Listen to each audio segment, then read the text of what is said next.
Morning news లోకి వెళ్దాం. Morning news లోకి వెళ్తే వెలుగు దినపత్రికలో ఉన్నటువంటి వార్తలను ఒకసారి చూద్దాం. వెలుగు దినపత్రిక చెడగొట్టు వానాలతో పంటలు ఆగమాగం. రాష్ట్రంలోని పలు జిల్లాల్లో శుక్రవారం వర్షం దంచి కొట్టింది. ఈదురుగాలతో కూడిన వడగండ్ల వాన పంటలను ఆగం చేసింది. చేతికొచ్చిన పంట చేలలో నేల కొరిగింది. ఇప్పటికే మార్కెట్లోకి వచ్చిన వడ్లు మక్కలు తడిసి ముద్దయ్యాయి. కరీంనగర్ జిల్లా చొప్పదండిలో కురిసిన భారీ వర్షానికి వ్యవసాయ మార్కెట్లో మక్కలు ఇలా వరదలో కొట్టుకుపోయినట. కరీంనగర్ ఆ తర్వాత వేములవాడ ఈ ప్రాంతంలో చెడగొట్టు వానల్ని దంచి కొట్టింది వర్షం. ఆ వర్షానికి సంబంధించినటువంటి విజువల్స్ నిన్న హైదరాబాద్లో కూడా ఒక మోస్తారుగా వాన పడ్డట్టుగా తెలుస్తూ ఉంది. సో వేములవాడలో కురిసినటువంటి వర్షాన్ని ఒకసారి చూద్దాం.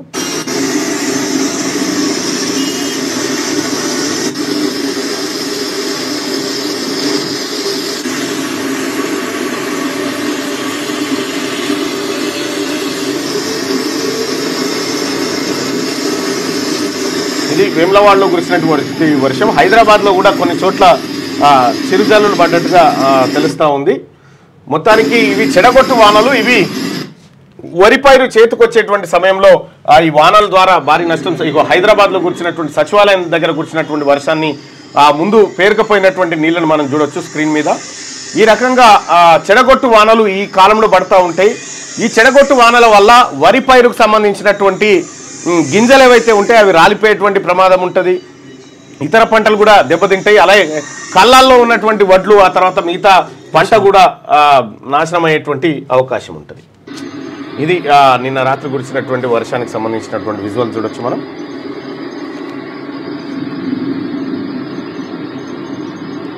అంటే పంట కోతకు దగ్గరలో ఉన్నట్టు టైంలో కొట్టడంతో ఏమైతుంటే ఆ గింజలన్నీ రాలిపోతాయి. ఇక వరి పంట అంతా నాశనమైందిగా.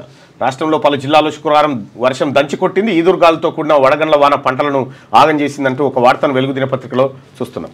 ఇక ధనాధన్ పండుగ వచ్చే యావత్ క్రికెట్ అభిమానులు ఆసక్తిగా ఎదురు చూస్తున్న IPL 18కు సర్వం సిద్ధమైంది.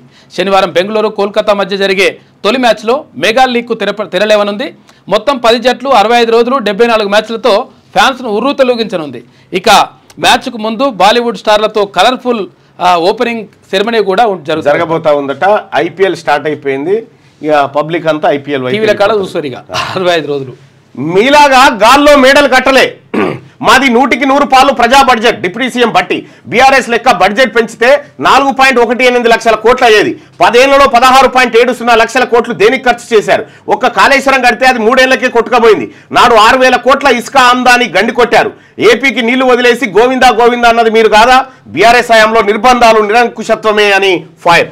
అబద్ధాలకు అడ్డగోలు అంకెలకు దూరంగా కేవలం వాస్తవాల అంచనాలపైనే తమ ప్రభుత్వం బడ్జెట్ను రూపొందించిందని డిప్యూటీ సీఎం ఆర్థిక మంత్రి బట్టి విక్రమార్క తెలిపారు.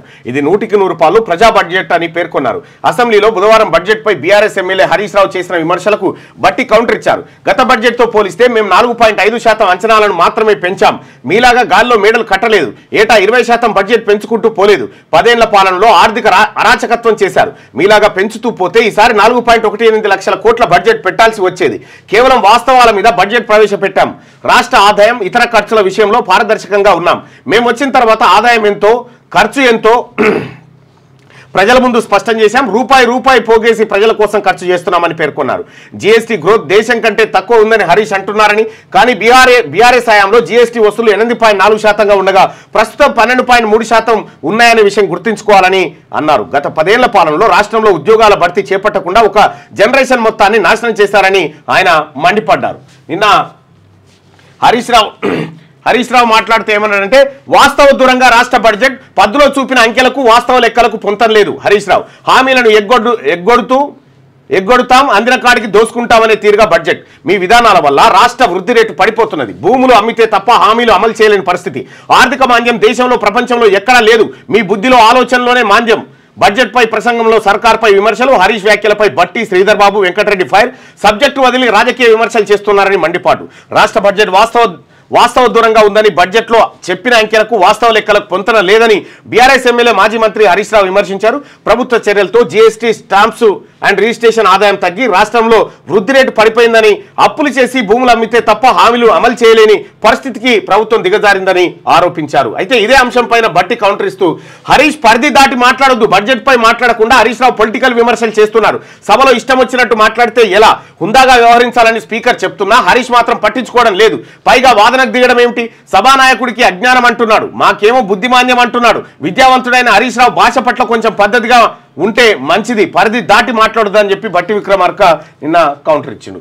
ఇక ఈ అంశాన్ని కనుక ఒకసారి చూస్తే తెలంగాణ రాష్ట్ర ప్రభుత్వం పెట్టినటువంటి బడ్జెట్ను బీఆర్ఎస్ పార్టీ విపక్షంలో ఉన్నటువంటి పార్టీ సహజంగానే బాగుందని ఎవరు చెప్పరు, విమర్శిస్తారు, సహజంగానే విమర్శిస్తారు. సో కాకపోతే మనం బడ్జెట్ని గత బడ్జెట్లు వీళ్ళు బడ్జెట్లు పెట్టినప్పుడు ఏం జరిగింది, వీళ్ళు పెట్టినప్పుడు ఏం జరిగింది అంటే వీళ్ళు పెట్టినప్పుడేమో మనది అప్పులు పుడుతున్న రాష్ట్రం విపరీతంగా, ఎక్కడంటే అక్కడ అప్పులు పుడుతున్నటువంటి రాష్ట్రం. తద్వారా వీళ్ళు కొంత ఎక్కడ దొరికితే అక్కడ అప్పులు జమ చేసి విపరీతంగా పంచుడు కార్యక్రమం పెట్టిరు. అయితే వీళ్ళు వచ్చేసరికి ఈ అప్పులు ఇచ్చే పరిస్థితి లేదు. ఒకవేళ ఇప్పుడు పరిస్థితి ఏంటంటే ఏడుకొచ్చిన దారుణం అంటే రేవంత్ రెడ్డి గారు చెప్తా ఉన్నారు ఏమని, 1,50,000 కోట్ల రూపాయలు అప్పులు తెచ్చినామని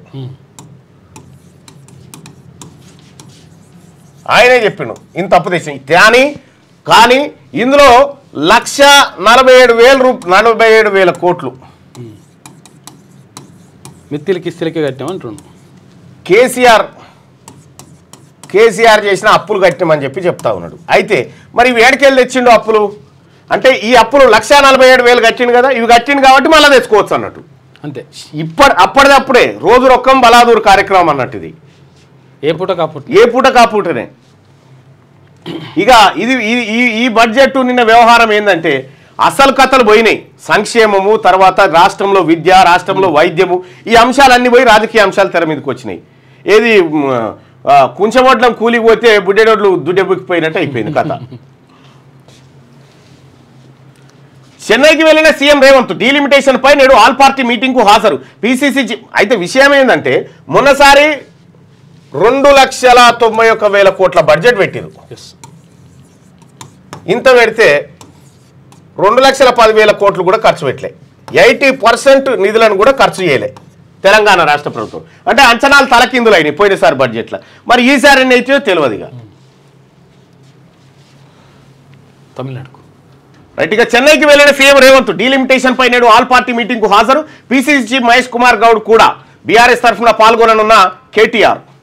ఇక కులగణనతోనే అసమానతలు బయటపడతాయి, నిజాలు బయటకు రావద్దనే కొందరు దాన్ని వ్యతిరేకిస్తున్నారు. రాహుల్ విద్యా వ్యవస్థలో అట్టడుగు వర్గాలకు ఇప్పటికీ అన్యాయం, దేశ వనరులు అందరికి సమానంగా పంచాలన్న అంబేద్కర్ కళ ఇప్పటికీ నెరవేరలేదు, దాన్ని సాకారం చేసేందుకు కాంగ్రెస్ పోరాడుతుందని వెల్లడి. యూజీసీ మాజీ చైర్మన్ సుఖ్దేవ్ దోరట్తో జరిగిన తన ఇంటర్వ్యూలో వీడియో రిలీజ్ చేసినట్ట. నేను రాహుల్ గాంధీ గారు కులగణనతోనే అసమానతలు బయటపడతాయి, నిజాలు బయటకు రావద్దనే కొందరు దాన్ని వ్యతిరేకిస్తా ఉన్నారు. ఇక్కడ తెలంగాణ రాష్ట్రంలో చేసినటువంటి కులగణన, తెలంగాణ రాష్ట్రంలో ఇంకా చూడరు. ఇక బుక్ చూపిద్దాం, అది తేపో బడ్జెట్ బుక్లో ఉంటుంది పోసా. ఇక్కడ ఉంది దాన్న ఉందా బుక్ పెట్టిదా? 24 ఉంది, 25 తేపో.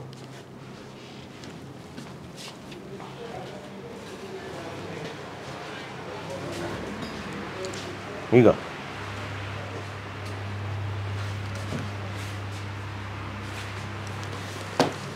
రాహుల్ గాంధీ గారికి ఇది తెలవాలి. తెలంగాణ రాష్ట్రంలో రేవంత్ రెడ్డి గారు జానారెడ్డి గారు చేసినటువంటి దుకాణం ఒక్కసారి చూడండి. టోటల్ బడ్జెట్ సైజు వాళ్ళ బుక్కుల్లో ఇచ్చిర్రు.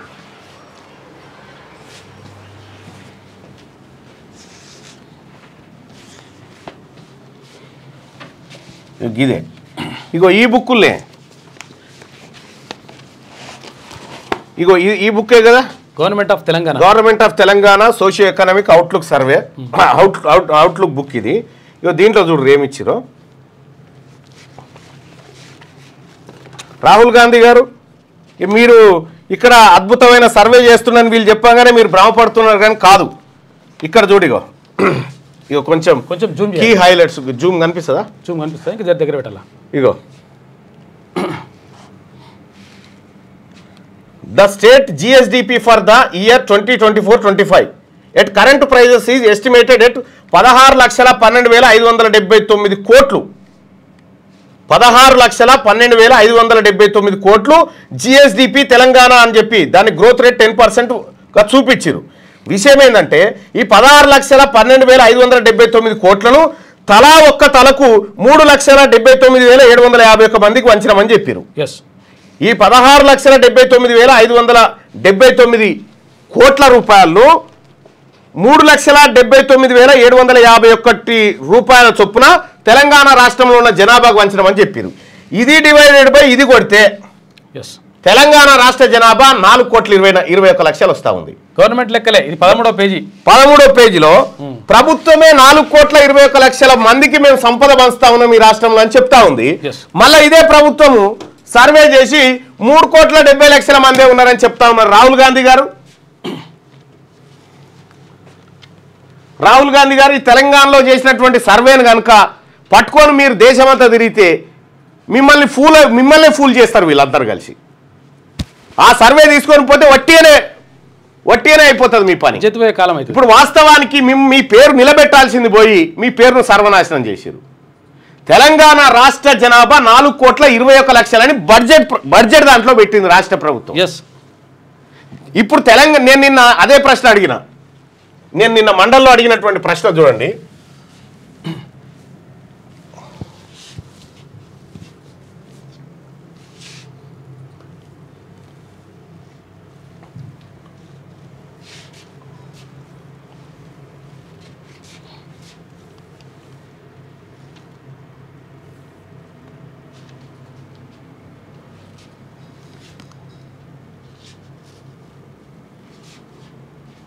ఇగో ఇది చూడండి. నేనేమడిగినా రాష్ట్ర ప్రభుత్వం దగ్గర సమాధానమే లేదు దీనికి. నేను ఈ రోజు కూడా చెప్తా ఉన్నా, రాష్ట్ర ప్రభుత్వంలో ఎవరైనా సమాధానం చెప్పేటోళ్ళు ఉంటే ముందుకు రారు ఈ విషయంలో. బడ్జెట్ ప్రసంగం పైన, బడ్జెట్ అంశం పైన మాట్లాడేటువంటి అవకాశం కల్పించిన తమరికి సార్, ఇవాళ తెలంగాణ రాష్ట్ర ప్రభుత్వం 3 లక్షల పైచిలకు 3 లక్షల ఆ తర్వాత 4,000 ధన్యవాదాలు అధ్యక్ష. ఎందుకంటే మీరే కాబట్టి. సో 3,04,965 కోట్ల రూపాయల బడ్జెట్ని 2025-26వ ఆర్థిక సంవత్సరానికి తెలంగాణ రాష్ట్ర ప్రభుత్వం ప్రవేశపెట్టింది అధ్యక్ష. ఈ బడ్జెట్ చూస్తూ ఉంటే నోరూరుతా ఉంది అధ్యక్ష. చాలా స్వీట్గా అనిపిస్తూ ఉంది బడ్జెట్. అయితే అధ్యక్ష, నాకు ఈ సభ సభ్యుడిగా నాకున్నటువంటి ఒక హక్కుల ద్వారా మిమ్మల్ని తమరి ద్వారా ప్రభుత్వాన్ని రిక్వెస్ట్ చేస్తున్నా అధ్యక్ష. ఈ 3,04,965 కోట్ల బడ్జెట్ ఏదైతే ఉందో ఇది మొన్న మనం లెక్కబెట్టిన 3,70,00,000 మందికా లేకపోతే 4,20,00,000 మందికా? ఇది ఒక్కసారి క్లారిటీ కావాలి సార్. ఇది ఎందుకంటే సార్ నాకు ఇంకా కన్ఫ్యూజన్ సార్. నాకు ఒకవేళ 4,20,00,000 మందికి అయితేనేమో నేను వేరే మాట్లాడతా సార్. ఒకవేళ 3,70,00,000 మందికి అయితేనేమో వేరే మాట్లాడతా సార్. సార్ ఎందుకంటే ఇక్కడ ఈ బుక్లోనేమో 3,70,00,000 మంది కానీ ఈ టేబుల్ మీదనే పెట్టింది అధ్యక్ష గవర్నమెంట్. కానీ ఇళ్ళనేమో 4,21,00,000 మంది ఉన్నారని ఈ బుక్లో పెట్టింది సార్ గవర్నమెంట్. ఈ రెండిట్లా లేదు కరెక్ట్ సార్. మమ్మల్ని తప్పుదో పట్టించింది ఏ బుక్ ఒకసారి దయచేసి తమ ద్వారా తెలియజేయాలి సార్. ఎందుకంటే ఈ బడ్జెట్ 4 కోట్ల మందికా 3,70,00,000 మందికా ఈ లెక్క తెలిస్తే ఏదానికి ఏదనేది మాకు కన్ఫ్యూజన్ పోతుంది సార్. ఈ రాష్ట్ర ప్రభుత్వం ఈ పుస్తకంలో తెలంగాణ రాష్ట్ర జనాభా 4,21,00,000 మంది ఉన్నారని ఈ బుక్లో చెప్తా ఉంది. ఈ రాష్ట్ర ప్రభుత్వం చేసినటువంటి సర్వేలో 3,70,00,000 మంది జనాభా అని చెప్తా ఉంది. బడ్జెట్ ఎంతమందికో అర్థం కాక నేను కన్ఫ్యూజన్లో ఉన్నా సార్. Right sir. ఈ అంశం పట్ల రాష్ట్ర ప్రభుత్వం దగ్గర క్లారిటీ లేదు. నేను అడుగుతా ఉన్నా, రాహుల్ గాంధీ గారు మిమ్మల్ని మిస్గైడ్ చేసినారు. మీ ఆలోచన కరెక్టే, దేశవ్యాప్తంగా కులగణన ఏం జరగాలని కరెక్టే. కానీ ఇక్కడ ఉన్నటువంటి ముఖ్యమంత్రి, ఆ తర్వాత ఇక్కడ ఉన్నటువంటి జానారెడ్డి, కొంతమంది అప్పర్ కాస్ట్కి సంబంధించినటువంటి వాళ్ళు వాళ్ళ జనాభాని ఎక్కువ చూపించి ఈడబ్ల్యూఎస్ను కాపాడుకొని వెంటనే ఉద్యోగాలన్నీ భర్తీ చేసే కార్యక్రమంలో వాళ్ళు బిజీగా ఉన్నారు. మనమేమో ఇక్కడ అద్భుతమైన సర్వే జరుగుతుందని మీరు అనుకుంటారు. జరగలే, జరిగిందంతా బోగస్. అందుకే తలగబెట్టింది దాన్ని. మళ్ళొక పత్రిక మళ్ళొకటి ఉంటే మళ్ళీ తలగబెడదు దాన్ని. మీరే ఆదర్శంగా అయితే విద్యా వ్యవస్థలో అట్టడుగు వర్గాలకు ఇప్పటికీ అన్యాయం జరుగుతూ ఉంది. మనం బడ్జెట్ పెడితే తెలంగాణ రాష్ట్రంలో మనం బడ్జెట్ పెడితే విద్యా వ్యవస్థలో సార్ సంక్షేమ హాస్టల్లో ఉండి చదువుకుంటున్న పోరగానికేమో ఒక రోజుకు తిండి ఖర్చు 50 రూపాయలు ఇస్తా ఉన్నాము. జైల్లో ఉన్నటువంటి ఖైదీకేమో 83 రూపాయలు ఇస్తున్నాం సార్. మన గవర్నమెంటే, మళ్ళీ కాంగ్రెస్ పార్టీ గవర్నమెంట్లోనే. ఇగో ఈ దుకాణం. దేశ వనరులు అందరికీ సమానంగా పంచాలన్న అంబేద్కర్ కళ ఇప్పటికీ నెరవేరలేదు. ఇప్పుడు చెప్పండి, ఈ దేశంలో ముఖ్యంగా తెలంగాణ రాష్ట్రంలో బీసీల జనాభా వాళ్ళు పెట్టే లెక్కల ప్రకారమే 56% అనుకుందాం. అది బోగసే, కానీ 56% అనుకుందాం. ఈ 56% ప్రజలకు తెలంగాణ బడ్జెట్లో బీసీలకు పెట్టిన బడ్జెట్ ఎంత? 11,000 కోట్లని ఈసారి పెట్టారు. పోయినసారి 9,200 కోట్లు పెడితే 5,200 కోట్లు కూడా ఖర్చు చేయలే.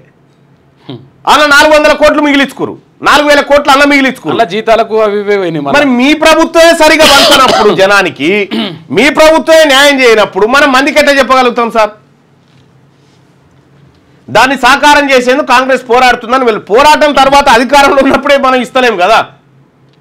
ఇది ఇక కరెంటు ఛార్జీల పెంపు లేనట్టే క్లారిటీ ఇచ్చిన డిస్కంలు. రెవెన్యూ లోటును భరించేందుకు సర్కార్ గ్రీన్ సిగ్నల్, ప్రభుత్వ అంగీకారం. అంతేందుకు సార్, ఇక్కడ తెలంగాణ రాష్ట్రంలో కులగణన చేసి ఇప్పటి వరకు ఏ కులం లెక్కలేందనేది చెప్పలేదు. వట్టి పర్సెంటేజ్ లేసి తూతు మంత్రం అనిపించారు వీళ్ళంతా. ఇది మీ నీతి, ఇది నీ నిజాయితీ ప్రభుత్వాన్ని. కరెంటు ఛార్జీల పెంపు లేనట్టే క్లారిటీ ఇచ్చిన డిస్కంలు. రెవెన్యూ లోటును భరించేందుకు సర్కార్ గ్రీన్ సిగ్నల్, ప్రభుత్వ అంగీకార పత్రం అందించిన energy deputy secretary. Southern discom ARR పై ఈఆర్సీ బహిరంగ విచారణ. విద్యుత్ పంపిణీ నష్టాలు తగ్గాయి, సదరన్ డిస్కమ్ సీఎండి. కరెంటు శాఖ మరణాలు పెరుగుతున్నాయి, ప్రమాదాలపై రిపోర్ట్ ఇవ్వాల్సిందే ఈఆర్సీ చైర్మన్ చెప్తున్నటువంటి మాట. సో ఇట్లా కరెంటు ఈ కరెంటు విషయంలో మనం ఆర్టిజన్లను వాళ్ళ బాధలు తీరుస్తామని కాంగ్రెస్ పార్టీ చెప్పింది. ఏమైంది మరి వాళ్ళ బాధలు తీర్చిరా? ఎంతమంది ఆర్టిజన్లు ఇలా గోడుమంటా ఉన్నారు? రాష్ట్ర ప్రభుత్వం దీనికి సమాధానం చెప్పాలా? భరోసా ఇవ్వాలి వాళ్ళకి కదా. కరెంటు ఛార్జీలు పెంపు లేనట్టే, పెంపు తర్వాత ఫస్ట్ అందులో ఉన్నటువంటి ఉద్యోగుల బాధలు చూడండి, అది చూడరు. ఇంకా రాహుల్ గాంధీ గారు ఇక్కడ తెలంగాణ ప్రభుత్వం ఈయన రేవంత్ రెడ్డి గారు ఈయన 15 నెలల కాలంలో 85 మంది విద్యార్థులు సంక్షేమ హాస్టళ్లలో చచ్చిపోయారు. 85 మంది విద్యార్థులు. నిన్న చాలా డేటా ఉండే, కాకపోతే ఏంటంటే చైర్మన్ గారిగా నాకు ఇచ్చే పరిస్థితి కనిపించలేదు. ఆ సిమ్టమ్స్ నాకు అర్థమయ్యే నేను కొద్దిగా మాట్లాడినా. ఆన్లైన్లో బెట్టింగ్కు మరో యువకుడు బలి. రూపాయలు 10 లక్షల పైగా అప్పు చేసిన యువకుడు తీర్చే మార్గం కనిపించకపోవడంతో సూసైడ్. పెద్దపల్లి జిల్లా గోదావరిఖంలో ఘటన. మృతుడి భార్య ఫిర్యాదు మేరకు కేసు నమోదు చేసిన. ఇగో ఆన్లైన్ బెట్టింగ్ అంతా ఇప్పుడు ఈ ఎవడెవడో పంజగుట్ట పోలీస్ స్టేషన్ల కేసులు నమోదైనాయి కదా. ఇంకా చాలా మంది ఉంటారు ఈ బెట్టింగ్ యాప్లు ప్రమోట్ చేయడం. నువ్వు అంతెందుక, బెట్టింగ్ యాప్లు కాదు, మేము మొన్న ఎమ్మెల్సీ ఎలక్షన్ జరిగినాయి పట్టభద్రులై, వరంగల్ ఏది నిజామాబాద్, ఆదిలాబాద్, కరీంనగర్, మెదక్ది. వాళ్ళు మా వీడియోల ముంగట యాడ్ వేయమంటేనే వేయలే. మేము అడ్వర్టైజ్మెంట్, బీజేపీ అడ్వర్టైజ్మెంట్ వేయమంటే వేయలే. ఎందుకంటే మేము మద్దతు ఇస్తున్నటువంటి హరికృష్ణకు మోసం జరుగుతుందని.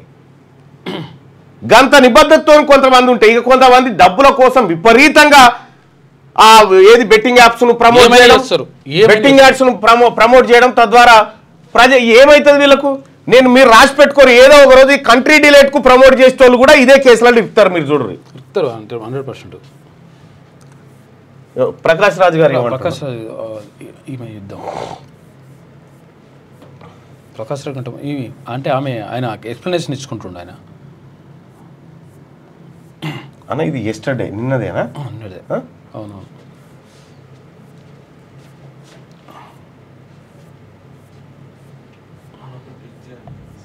ఒకటి ఆయనకు ఈ గిన్నెలో చూడు, తెలంగాణ పోలీసులు అబ్బో ఏముంటుంది అదే.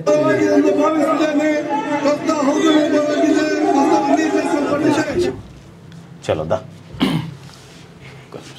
ఆన్లైన్ బెట్టింగ్ కు మరో యువకుడు బలైపోయినటువంటి వార్తను చూస్తా ఉన్నాం. 10 లక్షలకు పైగా అప్పు. ఈ రకంగా ఈ తప్పుడు యాప్లను ప్రమోట్ చేస్తూ క్యాచ్ చేసుకుంటూ ప్రజల ప్రాణాలతో చెలగాట మారుతున్నారు. ఇప్పటికే బెట్టింగ్ కు ఎంతమంది అయితే బలైపోయారో ఆ బెట్టింగ్ యాప్లను ప్రమోట్ చేసినటువంటి వీళ్ళ మీద వాళ్ళ సాగు కారణమైనటువంటి వీళ్ళ మీద మనం కేసులు పెట్టాల్సినటువంటి అవసరం ఉంటుంది.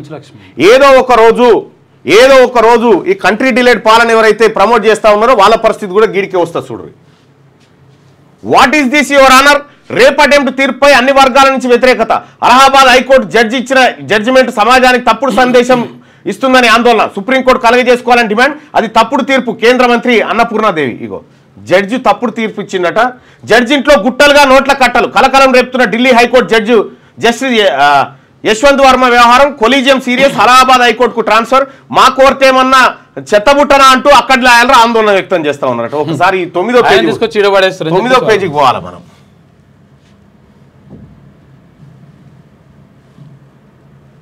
జడ్జిలు కూడా గిట్లా తయారైనాక ఇంకేముంటుంది చెప్పురి.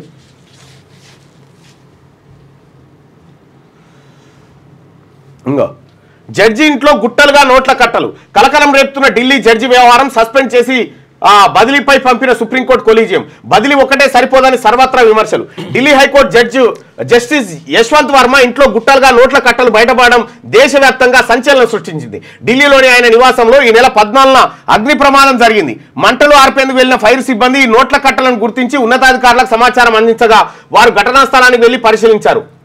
అదంతా లెక్కల్లో చూపని నగదుగా గుర్తించి సీజ్ చేశారు.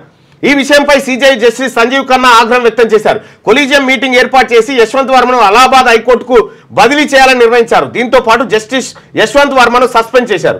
తీవ్రంగా పరిగణించిన కొలీజియం యశ్వంత్ వర్మ వ్యవహారాన్ని 5 సభ్యులతో కూడిన కొలీజియం తీవ్రంగా పరిగణించింది. కేవలం ఆయన్ను ట్రాన్స్ఫర్ చేస్తే న్యాయశాఖ ఇమేజ్ తిరిగి రాదని అభిప్రాయపడింది. యశ్వంత్ వర్మను రాజీనామా చేయాలని కోరడమో లేక అంతర్గత విచారణ చేపట్టడమో చేయాలని కొందరు కోరారు. కాగా యశ్వంత్ వర్మ ఇంతకుముందుకు అలహాబాద్ హైకోర్టు నుంచే బదిలీపై ఢిల్లీ హైకోర్టుకు వచ్చారు. ప్రస్తుతం ఆయన సేల్స్ ట్యాక్స్, జీఎస్టీ, కంపెనీ ఇతర అప్పీల్ను సంబంధించిన కేసులను పరిష్కరించే డివిజన్ బెంచ్ కు నాయకత్వం వహిస్తా ఉన్నట. ఇగో జడ్జే గిట్లా లంచావతారం ఎత్తి లక్షల కోట్ల రూపాయలు ఇంట్లో పెట్టుకుంటే ఇల్లు తలగబడితే ఫైర్ ఇంజన్ పోతే మొత్తం నోట్ల కట్టలు ఉన్నాయి. ఈయనను ఆడికి అలహాబాద్ కోర్టుకు ట్రాన్స్ఫర్ చేస్తే యశ్వంత్ వర్మను అలహాబాద్ హైకోర్టుకు బదిలీపై పంపాలన్న నిర్ణయాన్ని అక్కడి బార్ అసోసియేషన్ తిరస్కరించింది. తమ కోర్టు ఏమైనా చెత్తబుట్టనా అని ప్రశ్నించింది. ఈ మేరకు అలహాబాద్ హైకోర్టు చీఫ్ జస్టిస్ తో పాటు జడ్జీలకు లేఖ రాసింది. భారీ మొత్తంలో నోట్ల కట్టలు దొరికిన తర్వాత కూడా వర్మను బదిలీ చేయడంపై తాము ఆశ్చర్యానికి గురయ్యామని తెలిపింది. కాగా యశ్వంత్ వర్మ వ్యవహారంపై సర్క్యులేట్ అవుతున్న పుకార్లను నమ్మొద్దని సుప్రీంకోర్టు కోరింది. ఈ అంశంపై అంతర్గత దర్యాప్తు జరుగుతున్నదని వెల్లడించింది. బదిలీకి దర్యాప్తులకు మధ్య సంబంధం లేదని తెలిపింది. కాగా ఈ అంశాన్ని శుక్రవారం రాజ్యసభలో ప్రతిపక్ష నేతలు లేవనెత్తారు. ఈ అంశంపై నిర్మాణాత్మక చర్చ నిర్వహించేందుకు యంత్రాంగాన్ని ఏర్పాటు చేస్తామని చైర్మన్ జగదీష్ ధన్ఖడ్ తెలిపారు. జడ్జీలే గిట్లా తయారైన తర్వాత ఈ ఏడంగా ఈ పైసలు ఈ నోట్ల కట్టలు 50 కోట్ల రూపాయలు లంచాలు తీసుకొని తీర్పులు ఇస్తూ వస్తాయి. లిక్విడ్ క్యాష్ 50 కోట్ల రూపాయలు నేట. చూసుకో ఎట్లా ఉంది ఆయన కథ. ఇగో ఇంకో జడ్జి కథ చూడండి. అలహాబాద్ జడ్జి తీర్పుపై దుమారం. అన్ని వర్గాల నుంచి వ్యతిరేకత. సమాజానికి తప్పుడు సంకేతం ఇస్తుందని ఆందోళన. సుప్రీం కలగజేసుకోవాలని డిమాండ్. అది తప్పుడు తీర్పు అని చెప్పి కేంద్ర మంత్రి. మహిళ ఛాతిపై చేయి వేయడం, డ్రెస్ లాగడం అత్యాచార యత్నం కిందికి రాదంటూ అలహాబాద్ అలహాబాద్ హైకోర్టు జడ్జి ఇచ్చిన తీర్పుపై దేశవ్యాప్తంగా దుమారం రేగుతున్నది.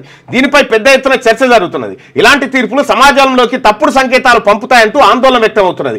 ఈ విషయంలో సుప్రీంకోర్టు కలగజేసుకోవాలని అన్ని వర్గాల నుంచి డిమాండ్ వస్తున్నది. ఇది మహిళల హక్కులు, లైంగిక హింసకు సంబంధించిన చట్టాలపై మరోసారి చర్చకు దారితీసింది. దేశంలో ఇప్పటికీ మహిళలను చిన్నచూపు చూస్తున్నారని, నిర్లక్ష్యంగా వ్యవహరిస్తున్నారని ఆందోళన వ్యక్తమవుతుంది. ఈ తీర్పును కేంద్ర మంత్రులు, నాయకులు, మహిళా కమిషన్లు, మానవ హక్కుల కార్యకర్తలు, న్యాయవాదులు ఖండించిన మహిళా నేతలు అలహాబాద్ హైకోర్టు జడ్జి ఇచ్చిన తీర్పును కేంద్ర మహిళా శిశు సంక్షేమ శాఖ మంత్రి అన్నపూర్ణాదేవి ఖండించారు. అది తప్పుడు తీర్పు అని ఆమె శుక్రవారం పేర్కొన్నారు. ఇలాంటి తీర్పులు సమాజానికి తప్పుడు సందేశం ఇస్తాయని చెప్పారు. ఈ విషయంలో సుప్రీంకోర్టు కలగజేసుకోవాలని విజ్ఞప్తి చేశారు. అలహాబాద్ హైకోర్టు జడ్జిమెంట్పై మరికొంతమంది మహిళా లీడర్లు కూడా స్పందించారు. ఈ తీర్పు తనను షాక్కు గురిచేసిందని ఆప్ ఎంపీ, ఢిల్లీ మహిళా కమిషన్ మాజీ చీఫ్ స్వాతి మాలివాల్ అన్నారు.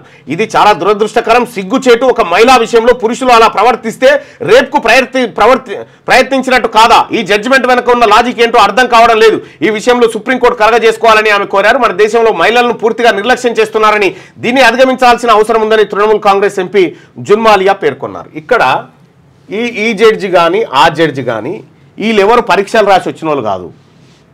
ఈ కొలీజియం అనేది కూర్చొని ఇటువంటి వాళ్ళని ఎంపిక చేస్తుంది.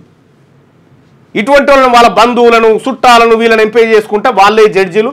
ఇక జడ్జి మీద విచారణ చేయాలంటే ఇప్పుడు పోలీసు వాళ్ళు భయపడతారు, గవర్నమెంట్ భయపడుతుంది. ఇక వాళ్ళ ఇళ్ళకు ఎవరు చెక్ చేయాలి? వాళ్ళు ఆయన ఇంట్లో 50 కోట్ల రూపాయలను కట్టలట, నోట్ల కట్టలు ఫైర్ ఇంజన్ వాళ్ళకి దొరికినాయి. ఈ రకంగా జడ్జిలు తయారయ్యి అక్రమ మార్గాన్ని సంపాదిస్తూ ఉంటే ఈ దేశంలో న్యాయ వ్యవస్థ మీద నమ్మకం ఉంటుందా? ఏమైనా నమ్మకం ఉంటుందా?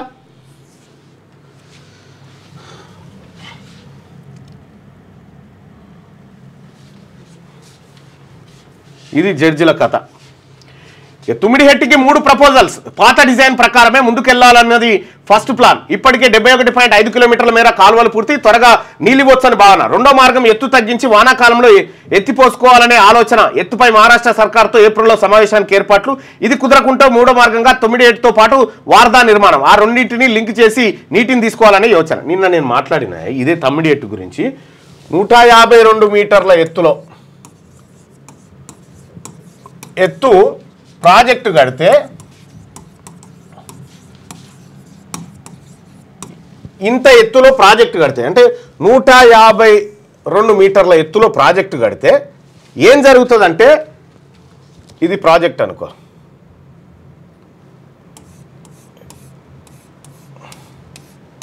ఇది ప్రాజెక్టు, ఇది 152వ మీటర్. 152 మీటర్ల ఎత్తులో ప్రాజెక్టు కట్టుకుంటూ వచ్చినాం అనుకో, ఇక్కడ ఉన్నటువంటి మహారాష్ట్ర ప్రాంతం ఏదైతే ఉందో, మహారాష్ట్రలోని గచ్చిరోలి ఆ ప్రాంతాలు మునిగిపోతూ ఉన్నాయి. కాబట్టి ఈ స్టోర్ అంతా, వాటర్ అంతా ఇక్కడ స్టోర్ అవుతుంది. కాబట్టి మేము 152కు ఒప్పుకోమని మహారాష్ట్ర చెప్పింది.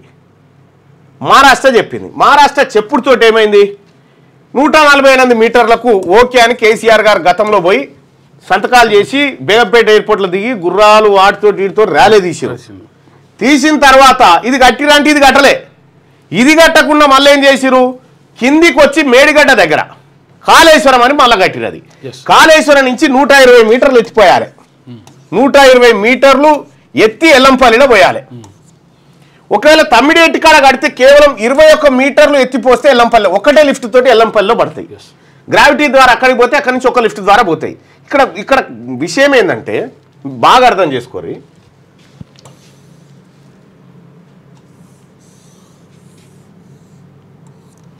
ఇది ఎత్తు 152 మీటర్ల ఎత్తులో అనుకుందాం. ఇది కడితే ఇదొక ప్రాజెక్టు, కుండిలాగా చెప్తా ఉన్నా, ఇదొక ప్రాజెక్టు. ఇక్కడ 152 మీటర్లు కడితే మేము ఒప్పుకోమంటారు. ఎక్కడికి కట్టాలంటారు, 148కి అయితే ఓకే అని మహారాష్ట్ర చెప్తుంది. అప్పుడు మరి తెలంగాణలో ఏం జరగాలంటే, ఇప్పుడు పైకి తగ్గింది కదా, కింద డెప్త్ ఎక్కువ తీసుకో, ఏమైతే అంతే. భూమిలో 2 మీటర్లు ఎక్కువ దవ్వు, అంతే. 2 మీటర్లు ఎక్కువ అయితే కథం అయిపోయి ఆటోమేటిక్గా సెట్ అయిపోతుంది లెక్క. ఈ పైకి అయితే పెరగదు కదా అప్పుడు. ఇది సింపుల్ లాజిక్.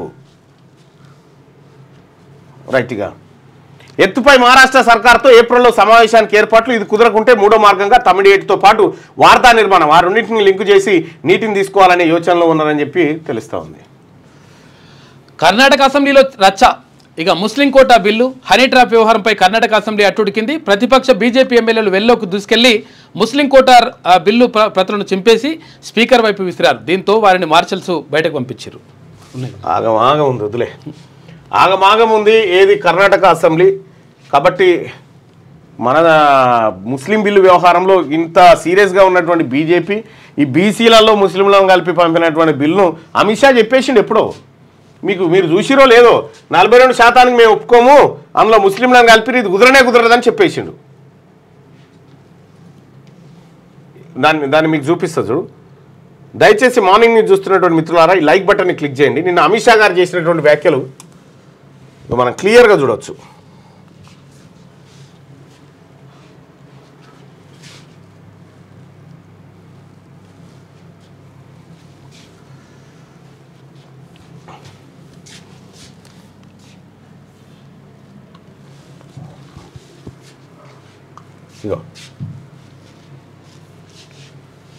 ఇగో అమిత్ షా గారు ఏం చెప్పిండు చూడు.